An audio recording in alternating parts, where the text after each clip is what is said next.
اعوذ باللہ من الشیطان الرجیم بسم اللہ الرحمن الرحیم نحمدہ ونصلی علی رسولہ الکریم. ناظرین اکرام السلام علیکم. پروگرام سفر ہدایت کے ساتھ آپ کا میزبان زبیر احمد حاضر خدمت ہے. آپ جانتے ہیں کہ رمضان المبارک میں سفر ہدایت کا اسپیشل ایڈیشن آپ کے سامنے ہم پیش کرتے رہے ہیں. ڈیلی لائیو ہو رہا ہے اور آج ہم جس سورہ مبارکہ پہ بات کریں گے وہ ہے سورہ نور اور یہ مدنی سورت ہے. اور نظم قرآن کے حوالے سے جو ہم بات کر رہے ہیں تو آج ہم جس گروپ پہ پہنچے ہیں یہ اس گروپ کی آخری سورہ ہے، یعنی سورہ نور مدنی سورہ ہے. ہم نے جیسے کہ بتایا تھا کہ ہر گروپ میں ایک یا ایک سے زائد مکی صورتیں اور اس کے بعد ایک یا ایک سے زائد مدنی صورتیں ہوتی ہیں. یہ اس متعلقہ گروپ کی آخری سورہ ہے سورہ نور. اس پر ہم گفتگو کریں گے اور دیکھتے ہیں کہ اللہ تعالیٰ نے اس میں کن کن مقامات پر کیا کیا پیغامات دیے ہیں. اسپیشلی یہ سورہ پردے سے متعلق جو باتیں ہیں ان کو ڈسکس کر رہی ہے، زنا اور اس قسم کے معاملات کو ڈسکس کر رہی ہے، تہمت اگر پاک دامن عورتوں پہ لگائی جائیں ان کا کیا معاملہ ہے اس کو ڈسکس کر رہی ہے یہ سورہ، اور ایک جنرل معاشرے کے جو آداب ہیں وہ اللہ تعالیٰ نے اس میں بیان کیے ہیں. ہمارے ساتھ تشریف رکھتے ہیں جناب ڈاکٹر خالد ظہیر صاحب. ڈاکٹر صاحب سے اس سورہ مبارکہ پہ گفتگو ہوگی اور آپ کی کالز بھی لی جائیں گی 0900-222225 پر، لیکن ایک اس ریکویسٹ کے ساتھ کہ آج آپ کی کالز ہم تھوڑی سی کم لیں گے. کچھ کالز ہماری کل کی پینڈنگ ہیں ان کو ٹیک اپ کریں گے اور کچھ ایس ایم ایس پہ بھی بات کرنے کی کوشش کریں گے، کیونکہ ایس ایم ایس کے جو ہمارے ویورز ہیں جو ایس ایم ایس کر رہے ہیں ان کی بھی بہت ساری شکایات ہیں کہ ان کو ہم ٹیک اپ نہیں کر پا رہے وقت کی کمی کی وجہ سے. تو آج انشاءاللہ اس پر بھی تھوڑی سی گفتگو کریں گے. جی ڈاکٹر صاحب، سورہ نور سے متعلق پہلے تو یہ کہ یہ آخری سورہ ہے اس گروپ کی. جی آپ نے جیسے کہ صحیح فرمایا کہ یہ تیسرے گروپ کی آخری سورہ ہے اور واحد مدنی سورہ ہے. اس گروپ کی جو مضمون چلا آ رہا تھا وہ یہاں گویا کہ اپنے کلائمیکس کو پہنچ گیا. اللہ تعالیٰ نے ان تمام مکی صورتوں میں یہ بتایا تھا کہ جو 14 صورتیں ہیں اس گروپ کی کہ کفار کو بالآخر ناکام نامراد ہونا ہے، اہل ایمان کو کامیاب ہونا ہے آخرت میں بھی اور دنیا میں بھی. اس مضمون کو بیان کرتے کرتے سورہ مومنون کے جو اس سے پہلی آخری مکی سورہ ہے اس میں اللہ تعالیٰ نے یہ بتایا تھا کہ وہ بات کہ جو اس سے پہلے سورہ حج میں بیان کی گئی تھی کہ اہل ایمان کو کامیابی ملے گی، تو وہ اہل ایمان کون ہیں، ان کے اوصاف بیان کیے گئے تھے. لیکن وہ اوصاف تھے انفرادی. نماز قائم کرتے ہیں، وہ زکوٰۃ ادا کرتے ہیں، لغویات سے وہ بچتے ہیں، زنا سے وہ پرہیز کرتے ہیں، امانت میں خیانت نہیں کرتے، عہدوں کی پابندی کرتے ہیں. نماز کے بارے میں ہم نے کل گفتگو بھی کی. چونکہ مدینہ منورہ میں اب مسلمان آ گئے تھے اور سورہ نور مدینہ منورہ میں نازل ہوئی، تو اللہ تعالیٰ نے اس سورہ مبارکہ میں بالخصوص وہ احکامات دیے کہ جو محض فرد کے لیے نہیں بلکہ پورے معاشرے کے لیے، تاکہ ایک ایسا معاشرہ قائم ہو جائے کہ جس میں رہنے والے اپنے آپ کو برائی سے، گندگی سے، فحاشی سے بچائیں، لوگوں کا احترام کریں، اور یوں ایک ایسی فضا قائم ہو جائے کہ جس میں لوگوں کے لیے اللہ کی بندگی کرنا اور اس کی مرضی کے مطابق پاکیزہ زندگی گزارنا ممکن ہو جائے. چنانچہ آپ یہ دیکھتے ہیں کہ اس میں زنا کی سزا بیان ہوئی ہے، تہمت کی سزا بیان ہوئی ہے. اس میں یہ بات بہت واضح طریقے پر بتائی گئی ہے کہ جو لوگ کے مسلمانوں کے معاشرے میں چاہتے ہیں کہ فحاشی پھیلے ان کے لیے دردناک سزا ہے اس دنیا میں بھی اور آخرت میں بھی. پھر مردوں اور عورتوں کے آپس میں خلا منا کے جو آداب ہیں ان کو بیان کیا گیا ہے، جن کو عام طور پر لوگ پردے کے احکامات کہتے ہیں. اس کے علاوہ جو بڑی نمایاں چیز ہے وہ یہ ہے کہ اللہ کے رسول صلی اللہ علیہ وسلم کی اطاعت پر بہت زور دیا گیا ہے، اور یہ بتایا گیا ہے کہ جو لوگ اللہ کے رسول کی اطاعت سے گریز کرتے ہیں وہ اللہ تعالیٰ کے ہاں کسی صورت بھی ان کے اعمال قبول نہیں کیے جائیں گے اور مسلمان معاشرے سے ان کو بالکل الگ کر دیا جائے گا. اس کے علاوہ جو دو نمایاں چیزیں ہیں، ایک اور بات بھی ہے کہ غلاموں اور لونڈیوں کی آزادی کے لیے اس سورہ مبارکہ میں ایک فیصلہ کن آیت ہے، اور اس میں یہ بتا دیا گیا ہے کہ کوئی غلام اور کوئی لونڈی اگر تمہیں اپروچ کرے کہ وہ آزاد ہونا چاہتی ہیں اس بنیاد پر کہ وہ ایک کانٹریکٹ تمہارے ساتھ لکھتے ہیں جس کو مکاتبت کہتے ہیں، تو اللہ تعالیٰ فرماتے ہیں فَكَاتِبُوهُ، تم اس کو لکھ دو. اور ساتھ ہی ساتھ مسلمانوں کو ابھارا اس پر کہ تم اللہ کے اس مال سے کہ جو اس نے تم کو دیا تم خرچ کرو ان پہ، یعنی ان کو اس آزادی میں مدد کرو. دو جو نمایاں باتیں ہیں ان میں سے ایک تو وہ انتہائی خوبصورت بیان ہے اللہ تعالیٰ کی معرفت کی تمثیل، اللہ نور السماوات والارض، جو اللہ تعالیٰ نے بیان فرمائی ہے. اور اس کے مقابل میں یعنی یہ بتایا ہے کہ ایک بندہ مومن کے دل میں جب اللہ کے نور کی معرفت ہوتی ہے تو وہ کیا چیز ہے، اس کو کیسے سمجھا جائے. تو اللہ تعالیٰ نے ایک خوبصورت تمثیل سے اس کو بیان کیا اور یہ بتایا کہ معرفت اصل میں اللہ کے گھروں میں ملتی ہے انسان کو, جہاں اللہ کا ذکر کیا جاتا ہے, اور وہ لوگ کہ جو اللہ کے بندے ہوتے ہیں ان کو تجارت اور ان کو دنیا کا دوسرے جو مشغولیت ہے وہ اللہ کی یاد سے اور نماز قائم کرنے سے, زکوٰۃ ادا کرنے سے نہیں روکتے. قیامت کے دن کے خوف سے وہ لرزہ رہتے ہیں اور اللہ کی رضا حاصل کرتے ہیں. پھر کفر کی مثال بیان کی, 2 مثالیں. اور جو دوسری امپورٹنٹ چیز جو اس سورہ مبارکہ میں ہے اور جو غالباً اس کے گروپ کی آخری صورت ہونے میں سب سے زیادہ نمایاں جس آیت کو حیثیت حاصل ہے, وہ آیت ہے جس میں اللہ تعالیٰ نے فرمایا کہ اللہ نے وعدہ کیا ان لوگوں سے کہ جو ایمان لائے اور جنہوں نے نیک عمل کیے تم میں سے, کہ لازماً وہ خلافت دے گا ان کو اس دنیا میں, اور وہ پھر یہاں امن قائم کریں گے, اللہ کے لیے نماز پڑھیں گے, اس کی یاد کو تازہ کریں گے. تو گویا کہ اللہ تعالیٰ نے اس سے پہلے کے مسلمانوں کو وہ خلافت ملے اس کا یقینی وعدہ کر دیا. تو یہ آیت اس لحاظ سے بڑی نمایاں آیت ہے سورہ مبارکہ کی. تو یوں مل کر یہ سورہ مبارکہ جن مضامین کو بیان کرتی ہے اس میں مسلمانوں کو وہ اجتماعی احکامات دیے گئے ہیں جن پر عمل کرنے کے بعد وہ ایک ایسے معاشرے کو وجود میں لا سکتے ہیں کہ جس معاشرے کو اللہ تعالیٰ پھر دنیا کے سامنے پیش کرنا چاہتا ہے کہ تم بھی اپنے آپ کو اسی مولڈ میں ڈھال دو اور اللہ کی رضا حاصل کرو. اس کے علاوہ لیان بھی اس میں بیان ہوا ہے, لیان کا. جی, یعنی اگر ایک شوہر نے اپنی بیوی پر تہمت لگائی تو پھر بیوی اس سزا سے اپنے آپ کو کیسے بچا سکتی ہے, اور بیوی کی گواہی کو شوہر کی گواہی پر فوقیت حاصل ہو جاتی ہے کہ وہ اپنے آپ کو عذاب سے بچا دیتی ہے باوجود اس کے کہ اس کے شوہر نے اس کے اوپر بدکاری کا الزام لگایا. اچھا ڈاکٹر صاحب, اس کے اندر ایک آخر میں آ کر یہ بھی بتایا گیا کہ جو تمہارے وہ بچے ہیں جو ابھی عقل کی حد کو نہیں پہنچے تو انہیں یہ ٹرین کرو, تربیت دو اس طرح سے کہ جب وہ تمہارے کمروں میں آئیں تو وہ 3 اوقات بیان کیے ہیں کہ وہ بغیر اجازت کے نہ آئیں. یہ میں چاہوں گا تھوڑا سا ہائی لائٹ کریں. یہ ہمارے معاشرے کے اندر یہ چیزیں بڑی امپورٹنٹ ہیں, گھر کے اندر یہ تربیت کا معاملہ بچوں کا اسپیشلی, اور جب وہ بڑے ہو جائیں تو پھر اسی طرح اجازت لے کر آیا کریں. آپ صحیح فرما رہے ہیں, اس کی بھی ضرورت ہے ایمفسائز کرنے کی بات کی, اور اس کی بھی ضرورت ہے کہ جو اللہ تعالیٰ نے اسی سورہ مبارکہ میں فرمایا کہ اگر تم کسی کے گھر جاؤ اور تمہیں باہر سے کہہ دیا جائے کہ لوٹ جاؤ تو لوٹ جاؤ, یعنی کوئی اعتراض کرنے کی مائنڈ نہ کرو. ہمارے یہاں صورتحال یہ ہوتی ہے زبیر صاحب کہ جھوٹ بولا جاتا ہے کہ گھر میں نہیں ہے تو لوگ چلے جاتے ہیں واپس, لیکن اللہ کا یہ حکم ہے کہ اگر کوئی کہے کہ بھائی ہم آپ سے نہیں ملنا چاہتے, اس وقت ہمیں کوئی مصروفیت ہے, بغیر پوچھ کے آپ آئے ہیں, تو آپ کو بغیر کسی دل میں تنگی رکھے واپس چلے جانا چاہیے. اور یہ بات آپ نے صحیح فرمائی کہ گھر کے اندر رہتے ہوئے بھی بڑوں کو تو دوسرے کے کمرے میں داخل ہونے کے لیے ویسے ہی اجازت چاہیے, لیکن چھوٹوں کو بھی یہ کہا گیا کہ وہ 3 اوقات ایسے ہیں, فجر کی نماز سے پہلے اور عشاء کی نماز کے بعد اور ظہر کے وقت یعنی آفٹرنون میں, جبکہ انسان اپنی بے تکلفی کے موڈ میں ہوتا ہے. اس میں ایک اور بات بھی پوائنٹ آؤٹ کرنا چاہوں گا, وہ یہ ہے کہ اس میں نماز فجر اور نماز عشاء کا نام لیا گیا ہے, حالانکہ قرآن مجید میں کہیں یہ نہیں بتایا گیا کہ اے مسلمانوں عشاء کی نماز قائم کرو یا فجر کی نماز قائم کرو. تو یہ اصل میں ان لوگوں کے لیے بڑا ایک اہم اشارہ ہے کہ جو لوگ معلوم نہیں کیوں اپنی نادانی میں پوچھتے ہیں کہ نماز کا حکم کہاں ہے قرآن میں. بھائی نماز نبی صلی اللہ علیہ وسلم نے پڑھائی, نماز آپ سے پہلے ہو رہی تھی, آپ نے اس کو دوبارہ اسی صحیح طریقے پر استوار کیا کہ جو اللہ تعالیٰ کا طریقہ تھا, اور مسلمانوں کے یہاں رائج ہو گئی. اب قرآن مجید اس کا نام لے کے یہ بتا رہا ہے کہ ہم نے اس کو مان لیا. اس سے صاف معلوم ہوتا ہے کہ قرآن کے علاوہ سنت بھی اس دین کا یعنی کہ اوتھینٹک اور انڈیپینڈنٹ سورس ہے, جس کا انکار کرنے والا اس دین کا انکار کر رہا ہے, قرآن کا انکار کر رہا ہے, وہ قرآن کو بھی نہیں سمجھ رہا, کسی چیز کو نہیں سمجھ رہا. یہ بڑی امپورٹنٹ بات ہے کہ صلاۃ الفجر اور صلاۃ العشاء کہا گیا ہے, اور اسی طرح سورہ جمعہ میں پہنچتے ہیں تو جمعہ کی نماز کا بھی ذکر ہے. اب یہ دیکھیں کہ یہ ایسی بتانے کے لیے کہ دیکھو ان اوقات میں تمہیں یہ کام نہیں کرنے, اور وہ اوقات ایسے بیان کیے کہ جیسے کہ مسلمان معاشرے میں 9 اوقات تھے, فجر کی نماز سے پہلے عشاء کی نماز کے بعد نماز پڑھی جا رہی تھی. ٹھیک, تھینک یو ڈاکٹر صاحب. ہمارے پاس کالز اصل میں کافی ایک بیک لاگ جمع ہو گیا ہے, تو میں کالز کی طرف پہلے آ جاتا ہوں. حالانکہ سورہ نور واقعی اتنی امپورٹنٹ سورہ ہے اور اس میں ایسے مسائل ہیں کہ مزید اس پہ بات کی جا سکتی ہے. پہلے کالز کو ٹیک اپ کر لیتے ہیں جو کل کی تھیں. مسز مجید کی کال تھی کراچی سے, اور وہ یہ کہہ رہی ہیں کہ یہ سنا گیا ہے روایات میں کہ قیامت جب قریب ہوگی تو خانہ کعبہ زمین سے اٹھا لیا جائے گا. یہ درست ہے بات؟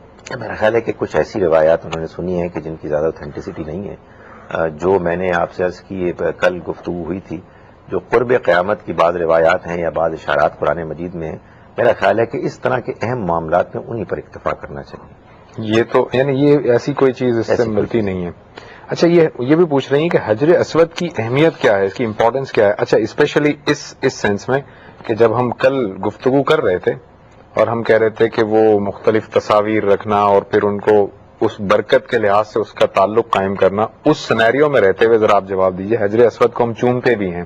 دیکھیں، حج کے لیے جب ہم جاتے ہیں نا، تو اللہ تعالیٰ نے حج کے جتنے بھی معاملات ہیں، ہمارے تجربات ہوتے ہیں وہاں جا کے، جن کو کہ اللہ تعالیٰ نے خود مقرر کیا ہے. کچھ جگہیں ہیں، کچھ ایام ہیں، کچھ اوقات ہیں. اللہ تعالیٰ نے کہتے ہیں یہ شاعر اللہ ہے، یعنی یہ اصل میں شعیرہ ہے. شعیرہ کہتے ہیں اس ریلیجس سمبل کو، علامت کو، کہ جس کے پیچھے کوئی دین کی اہم حقیقت پوشیدہ ہوتی ہے، اور وہ شے از خود مطلوب اتنی نہیں ہوتی جتنی کہ وہ حقیقت ہوتی ہے. اس کی مثال ہے سورہ حج میں، غالباً ہم نے ڈسکس بھی کیا تھا کہ اللہ تعالیٰ یہ فرماتے ہیں کہ یہ جو جانوروں کو تم ذبح کرتے ہو نا، لن ینال اللہ لحومھا ولا دماؤھا، نہ اللہ کے پاس اس کا گوشت پہنچتا ہے نہ اس کا خون پہنچتا ہے، ولکن ینالہ التقوی منکم، تمہارے اندر کا تقوی ہے کہ جو اللہ کے پاس جاتا ہے. تو معلوم یہ ہوا کہ جانور کے ذبح کرنے میں اصل مقصد اور مصلحت یہ ہے کہ آپ اس کو ذبح کرتے ہوئے اپنے اندر کے جذبات اور کیفیات ہیں کہ جن کو اللہ تک پہنچائیں، اور یہ کہیں کہ اے خدایا، ہم اپنی جان کا نذرانہ پیش کرتے ہیں، تیرا یہ حق ہے کہ جب تو ہم سے مانگے گا ہم تیری راہ میں جہاد کریں گے، تیری مرضی کے لیے ہم اپنی جان قربان کرنے کے لیے تیار ہیں. اسی طرح سے ایک شعیرہ ہے حجر اسود. اس کو نبی صلی اللہ علیہ وسلم نے خود واضح فرمایا کہ یہ یمین اللہ ہے، اللہ کا دایاں ہاتھ ہے. ظاہر ہے کہ اللہ کا ہاتھ ہے، ہم جانتے نہیں ہیں، ہم اس کی فزیکل جو بھی ہے پریزنس، اس سے ہم واقف ہی نہیں ہیں.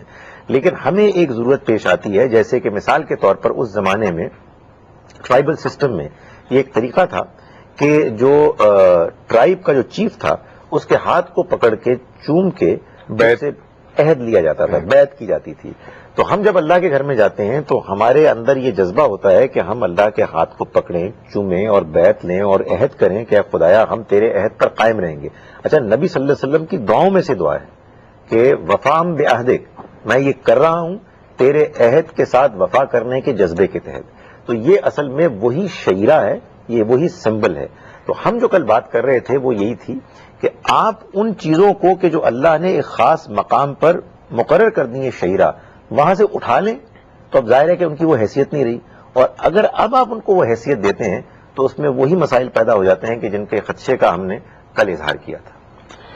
اچھا، ایک ڈاکٹر صاحب، انہوں نے حجر اسود کا سوال جب کیا تھا تو مجھے ان کے الفاظ یاد ہیں کہ انہوں نے کہا تھا کہ حجر اسود کو چومتے وقت مارا ماری کی جاتی ہے. یہ الفاظ انہوں نے استعمال کیے تھے. جی. اس بارے میں بھی ذرا بتائیے کہ لوگ بہت زیادہ ایک دوسرے کو دھکا دے کر آگے پہنچنے کی کوشش کرتے ہیں. انتہائی افسوسناک بات ہے جی. اس کی وجہ یہ ہے کہ آپ یہ دیکھیے کہ جذبات اپنی جگہ پہ صحیح ہے، لیکن جہاں حجر اسود کو چومنا ایک سعادت ہے، وہاں اس سے زیادہ اہم بات یہ ہے کہ آپ دوسرے انسانوں کو تکلیف نہ پہنچائیں، تنگ نہ کریں، دھکا نہ دیں.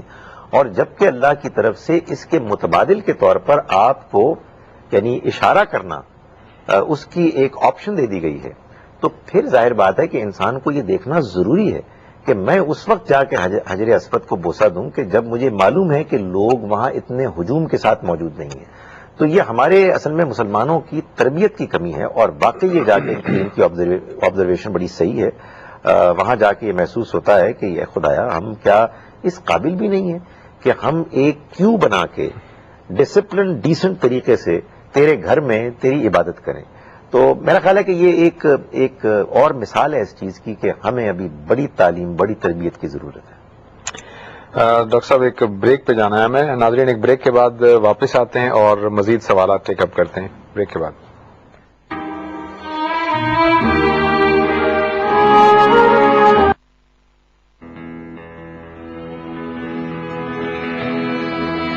سچ کہوں مجھ کو یہ عنوان برا لگتا ہے، سچ کہوں مجھ کو یہ عنوان برا لگتا ہے، ظلم سہتا ہوا انسان برا لگتا ہے.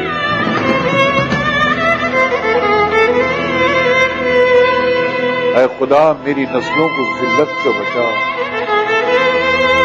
اے خدا میری نسلوں کو ذلت سے بچا،